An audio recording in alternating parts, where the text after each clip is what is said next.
ತಗೊಳ್ಳಿ ಸಾವಿತ್ರಿ ಅವರೇ, ಸ್ವಾತಿ ಅನ್ನೋರು ಕಾಲ್ ಡೀಟೇಲ್ಸ್.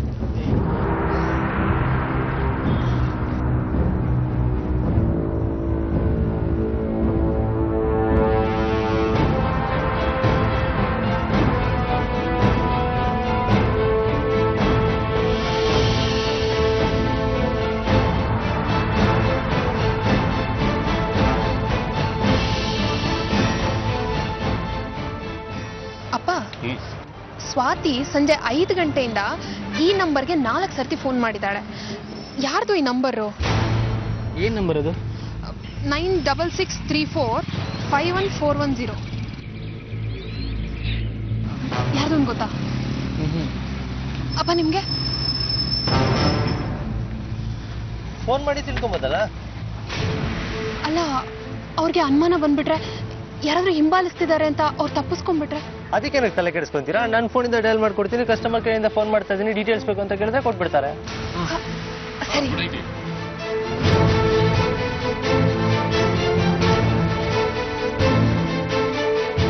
ಹಲೋ ಹಲೋ, ಯಾರು?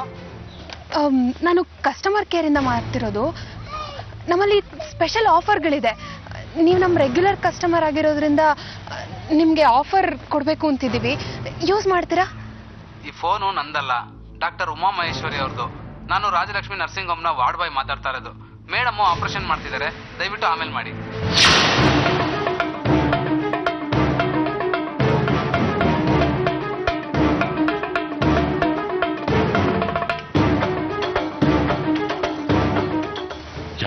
ಯಾರು ಅಂತ ಗೊತ್ತಾಯ್ತಾ? ರಾಜಲಕ್ಷ್ಮಿ ಹಾಸ್ಪಿಟ್ಲಿಂದ ಡಾಕ್ಟರ್ ಉಮಾ ಮಹೇಶ್ವರಿ.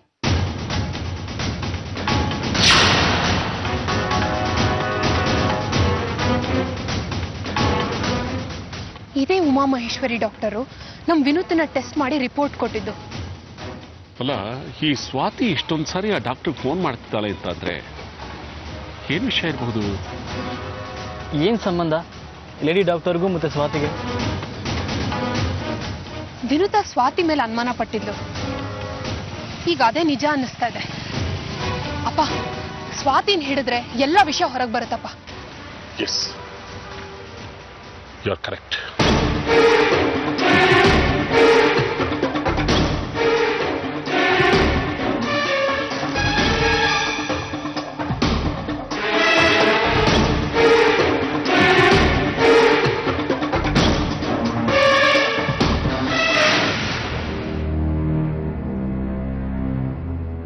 ಕೂತ್ಕೊಳ್ಳಿ.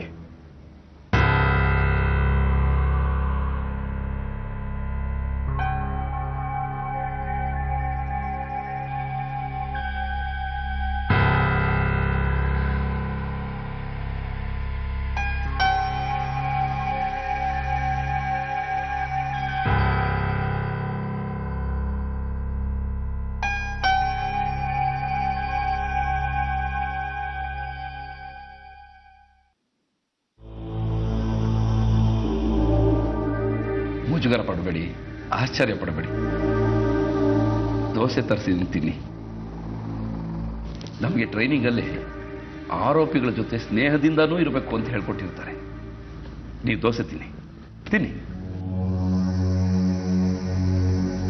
ನನ್ನ ಹೆಂಡತಿ ಸ್ವಲ್ಪ ಸೈಕೋ, ಅದಕ್ಕೆ ಹಾಕಿ ಕೂಗಾಡ್ತಾ ಇರ್ತೀನಿ. ಫ್ಯಾಮಿಲಿ ಪ್ರಾಬ್ಲಮ್ ಅಷ್ಟೇ. ನಿಮ್ಮನ್ನು ಕಂಡ್ರೆ ನನಗೇನು ಕೋಪ ಇಲ್ಲಪ್ಪ. ತಿನ್ನಿ, ನೀವು ತಿನ್ನಿ. ನೀವಿಬ್ಬರು ತುಂಬ ಒಳ್ಳೆಯವರು. ನಿಮ್ಮನ್ನು ನೋಡಿದ್ರೆ ನನಗೆ ಅಯ್ಯೋ ಅನಿಸುತ್ತೆ. ನಾನೇ ಮುಂದೆ ನಿಂತು ನಿಮ್ಮಿಬ್ಬರನ್ನು ಬಿಡಿಸ್ತೀನಿ. ನನ್ನ ನಂಬಿ ತಿನ್ನಿ. Thank you sir. ತಿನ್ನಿ. ನೋಡಿ, ನನ್ನ ಮುಂದೆ ತಿನ್ನೋದಕ್ಕೆ ಮುಜುಗರ ಪಡ್ಕೊಂಡ್ರೆ ನಾನು ಮುಖ ಮುಚ್ಕೊಳ್ತೀನಿ, ಆಯ್ತಾ? ತಿನ್ನಿ.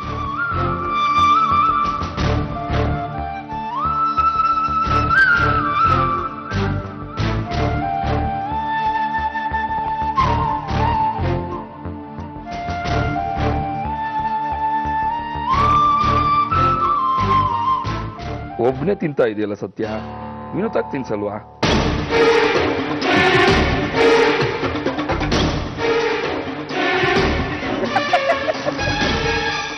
ಟಾರ್ಚರ್ ಕೊಡೋದು ನನಗಿಷ್ಟ ಇಲ್ಲ. ನೀವು ತಿನ್ನಿ ತಿನ್ನಿ.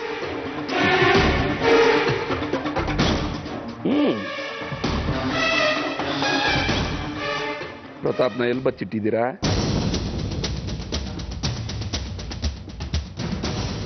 ಮಣ್ಣಲ್ಲಿ ಮುಚ್ಚಿಟ್ರೋ ಅಥವಾ ಸುಟ್ಟಾಕಿದ್ರು?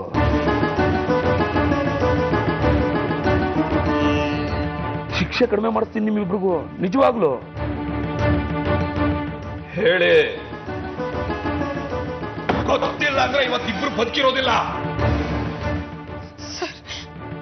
ನಿಜವಾಗ್ಲೂ ನಾವು ತಪ್ಪು ಮಾಡಿಲ್ಲ ಸರ್. ಮಾಡಿದ್ದನ್ನ ಮರ್ಯಾದೆಯಾಗಿ ಒಪ್ಕೊಳ್ಳಿ, ಇಲ್ಲ ಅಂದ್ರೆ ನರಳಬೇಕಾಗುತ್ತೆ. ನನಗೆ BP ರೈಸ್ ಆಗ್ತಾ ಇದೆ. ವೈಶಾಲಿ ಅವರು ಅಲ್ಲಿ DCP ಮೂಲಕ ಪ್ರೆಷರ್ ಜಾಸ್ತಿ ಮಾಡ್ತಾ ಇದ್ದಾರೆ. ಪ್ರತಾಪ್ ಎಲ್ಲಿ? ಸರ್, ನೀವು ನಮ್ಗೆ ಸಿಗಿದ್ರು ನಮ್ಗೇನು ಸತ್ಯ ಗೊತ್ತಿಲ್ಲ ಸರ್. ನಾವೇನು ಮಾಡಿಲ್ಲ ಸರ್. ಹಾಗಾದ್ರೆ ನನ್ನ ಮಾತಿಗೆ ಬೆಲೆನೇ ಇಲ್ಲ. ಏಯ್, ತಗೊಂಬರ ಕಾರ್ದು ಪುಡಿ ಹಗ್ಗನ. ಸರ್, ಅರ್ಥ ಮಾಡ್ಕೊಳ್ಳಿ ಸರ್, ನಾವೇನು ಮಾಡಿಲ್ಲ ಸರ್. ನಿಮ್ ಕೈ ಮುಗಿತೀನಿ sir, please sir.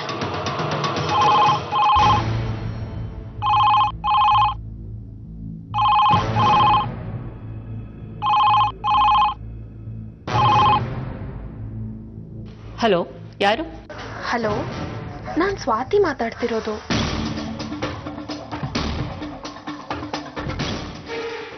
ಸ್ವಾತಿನಾ? Doctor Uma Maheshwari ಅವರಾ? ಹಾ, ಹೌದು. ಗೊತ್ತಾಗ್ಲಿಲ್ವಾ ಡಾಕ್ಟರ್? ನಾನು ಸ್ವಾತಿ ವಿನುತಾ ವಿಚಾರದಲ್ಲಿ. ಹಾ, ಈಗ ಗೊತ್ತಾಯ್ತು. ಏನ್ ಫೋನ್ ಮಾಡಿದ್ದು?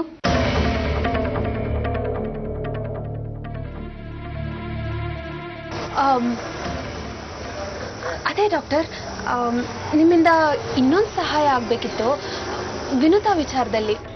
ನೋಡಮ್ಮ, ಇನ್ಮೇಲೆ ಯಾವ ವಿಚಾರಕ್ಕೂ ನಾನು ಎಳಿಬೇಡ. ಈಗಾಗಲೇ ವಿನೂತಂಗ ಅನ್ಯಾಯ ಮಾಡಿರೋದಕ್ಕೆ ಪಾಪ ಪ್ರಜ್ಞೆ ಕಾಡ್ತಾ ಇದೆ.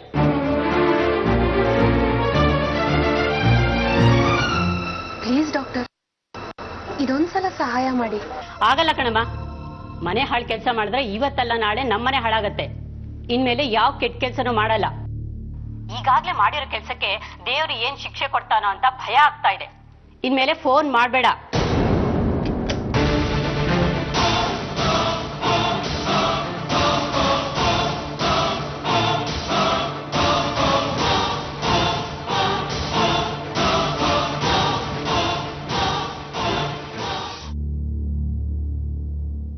ಸಾವಿತ್ರಿ, ಲೇಡಿ ಡಾಕ್ಟರ್ ಏನು ಹೇಳಿದ್ರು?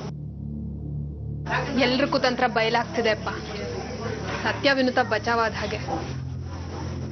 ಸ್ವಾತಿ ಅನ್ನೋದಕ್ಕೆ ಏನು ಹೇಳಿದ್ರು?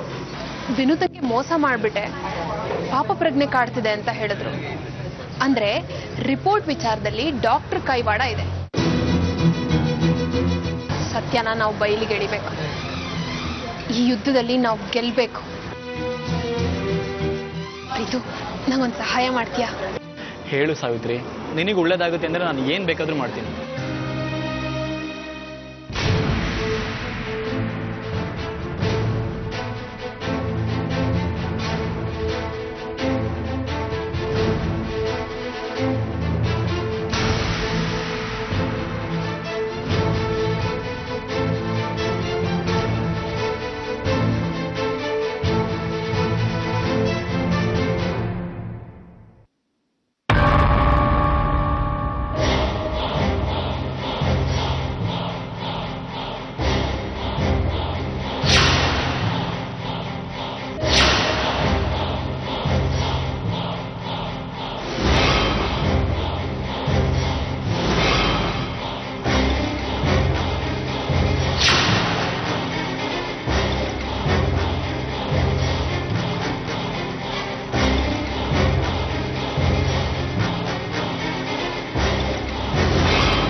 ಬಂದಿದ್ದಾರೆ ನಮ್ಮನೆಗೆ?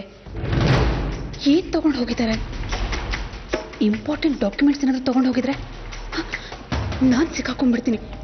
ವಿನುತಾ ಬಚಾವಾಗ್ಬಿಡ್ತಾಳೆ. ನೋ, ಹಾಗಾಗ್ಬಾರ್ದು. ಯಾರು ಬಂದಿರ್ಬೋದು?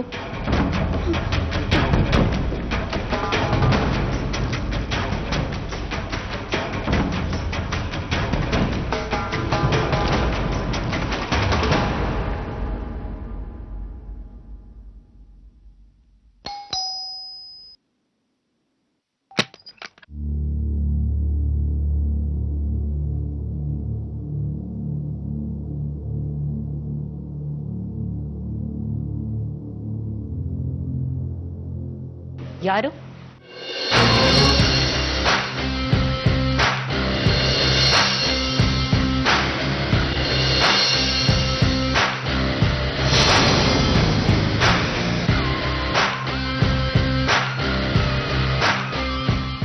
ರಮೇಶ್, ಹುಲಿಯೂರು ದುರ್ಗ.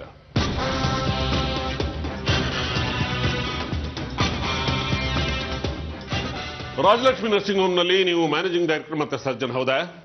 ಹೌದು ಸರ್. ನಿಮ್ಮನ್ನ ಒಂದು ವಿಷಯ ಕೇಳಿ ತಿಳ್ಕೋಬೇಕು ಅಂತ ಬಂದೀನಿ. ಮುಚ್ಚು ಮರೆ ಇಲ್ಲದೆ ಎಲ್ಲಾ ವಿಷಯನೂ ಹೇಳಬೇಕು. ಇಲ್ಲ ಅಂತ ಅಂದ್ರೆ ನಿಮ್ ನರ್ಸಿಂಗ್ ಹೋಮ್ ಸೀಸ್ ಮಾಡಬೇಕಾಗುತ್ತೆ, ನಿಮ್ಮನ್ನ ಅರೆಸ್ಟ್ ಮಾಡಬೇಕಾಗುತ್ತೆ. ನನ್ನ ನರ್ಸಿಂಗ್ ಹೋಮ್ ಸೀಸ್ ಮಾಡುವಂತ ತಪ್ಪು ನಾನೇನ್ ಮಾಡಿದೀನಿ ಸರ್? ಮಾಡಿಲ್ವಾ? ಅಡಿಯಮ್ಮ, ಬಾರ ಮೇಲೆ ಕರ್ಕೋ ಸ್ಟೇಷನ್ಗೆ. ನಡೀರಿ. ಸರ್, ನಾನೇ ಸರ್ ಸ್ಟೇಷನ್ಗೆ ಬರ್ಬೇಕು? ಯಾಕೆ ಅಂತ ಅಲ್ಲೇ ಹೇಳ್ತೀನಿ, ಬನ್ರಿ, ಅಲ್ಲೇ ಕೂತ್ಕೊಂಡು ಮಾತಾಡೋಣ. ಸರ್, ಅಂತ ತಪ್ಪು ನಾನೇನ್ ಮಾಡಿಲ್ಲ ಸರ್. ರೀ, ನಿಮ್ ಹಾಸ್ಪಿಟಲ್ ನಲ್ಲಿರೋ ಹಿಡನ್ ಕ್ಯಾಮೆರಾದಲ್ಲಿ ಚೆಕ್ ಮಾಡಿದೀವಿ. ನೀವು ಅನುಮಾನಾಸ್ಪದವಾಗಿ ನಡ್ಕೊಂಡಿದ್ದೀರಿ ಅಂತ ಗೊತ್ತಾಗಿದೆ ನಮ್ಗೆ. ಇಲ್ಲ ಸರ್. ಇಲ್ಲ ಅಂತ ಅಂದ್ರೆ ಸುಮ್ನೆ ಬಂದು ಕಂಪ್ಲೇಂಟ್ ಕೊಡ್ತಾರೇನ್ರಿ ಜನ? ಇಲ್ಲಿಗಲ್ ಆಕ್ಟಿವಿಟೀಸ್ ನಡೀತಾ ಇದೆ ಅಂತ ಹೇಳಿದ್ದಾರೆ. ಯಾರು ಸರ್ ಕಂಪ್ಲೇಂಟ್ ಮಾಡಿದ್ದು ನನ್ನ ಮೇಲೆ? ವಿಜಯಮ್ಮ ಗೊತ್ತಾ? ಗೊತ್ತಿಲ್ಲ ಸರ್. ಅಕ್ಷಯ್ ಸತ್ಯ ಮೊನ್ನೆ ಬಂದಿದ್ರಲ್ಲ ಅವರು? ಯಾರನ್ನ ನೋಡೇ ಇಲ್ಲ. ಶಿವಶಂಕರ್? ಇಲ್ಲ, ಮುಖ. ರಮೇಶ್? ರಾಜೇಶ್? ನಂಗೆ ಯಾರು ಗೊತ್ತಿಲ್ಲ ಸರ್. ನಂಗೆ ಗೊತ್ತಿರೋದು ಸ್ವಾತಿ ಒಬ್ಳೆ. ನಾನು ಅವಳ ಜೊತೆ ಸೇರ್ಕೊಂಡು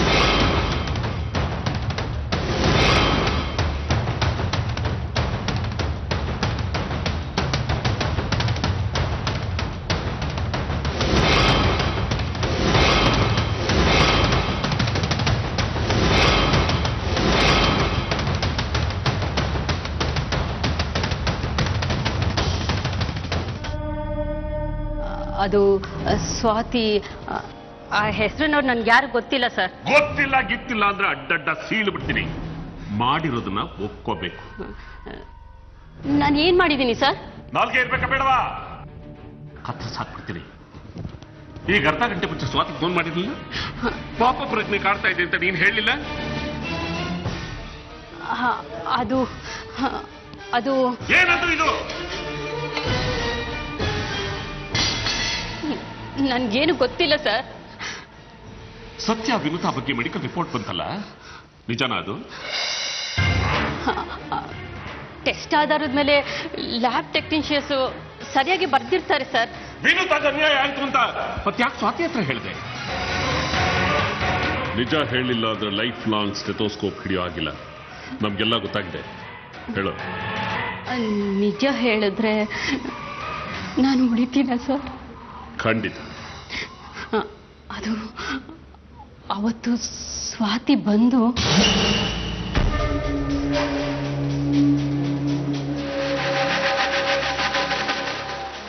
ಬನ್ನಿ ಮೇಡಮ್.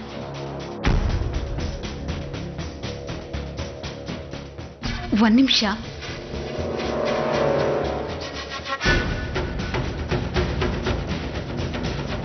ಬನ್ನಿ ಮೇಡಮ್.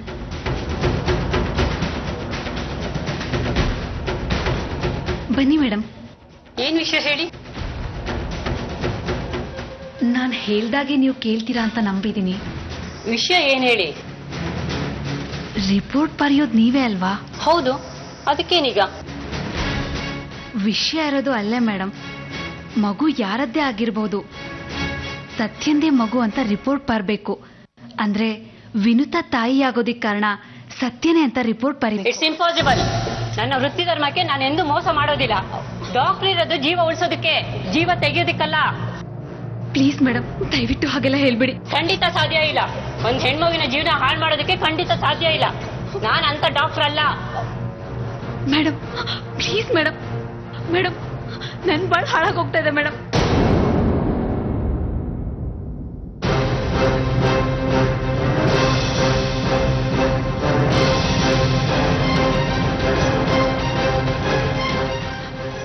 ಪೊಲೀಸ್ನವರು ಸುಮ್ನೆ ಯಾಕೆ ಅರೆಸ್ಟ್ ಮಾಡ್ತಾರೆ ಹೇಳಿ ಮೇಡಮ್? 2 ಕೋಟಿ ರೂಪಾಯಿಗೆ ಆಸೆ ಪಟ್ರು. ಪ್ರತಾಪ್ ತುಂಬಾ ಒಳ್ಳೆಯವರು ಮೇಡಮ್. ವಿನುತಾ ಫ್ಯಾಮಿಲಿಗೆ ಪ್ರತಾಪ್ ಮಾಡಿರೋ ಸಹಾಯನ ಆ ದೇವರು ಮಾಡಿಲ್ಲ ಮೇಡಮ್. ನೀವೇ ಹೇಳಿ ಮೇಡಮ್, ಮದ್ವೆ ಆಗಿ ಇನ್ನೂ 1 ತಿಂಗಳಾಗಿಲ್ಲ. ಪ್ರತಾಪ್ ತುಂಬಾ ಮುಗ್ದ್ರು ಮೇಡಮ್.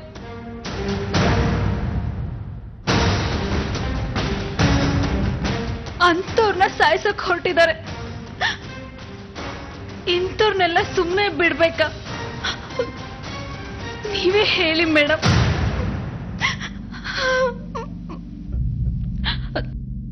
ವೃತ್ತಿ ಧರ್ಮ ಅಂದ್ರಿ, ನೀವು ಒಬ್ರು ತಾಯಿಯಾಗಿ ಒಂದೇ ಒಂದ್ಸಲ ವೈಶಾಲಿ ಅವ್ರ ಸ್ಥಾನದಲ್ಲಿ ನಿಂತು ಯೋಚನೆ ಮಾಡಿ. ನಿಮ್ಗೂ ಒಬ್ಬ ಮಗ ಇದ್ದು ಆ ಥರ ಎಲ್ಲ ಆಗೋದ್ ಬೇಡ. ಒಂದ್ ವೇಳೆ ಆ ರೀತಿ ಆಗಿದ್ದಿದ್ರೆ ಏನ್ ಮಾಡ್ತಿದ್ರಿ ಮೇಡಮ್? ನೀವೇ ಹೇಳಿ.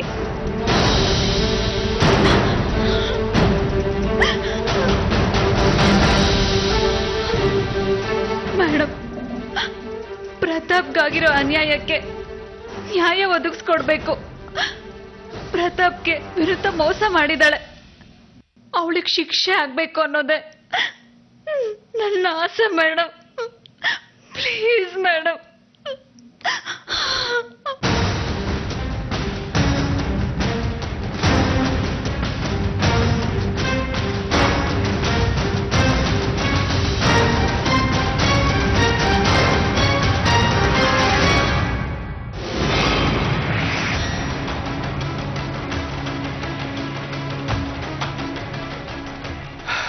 That's good.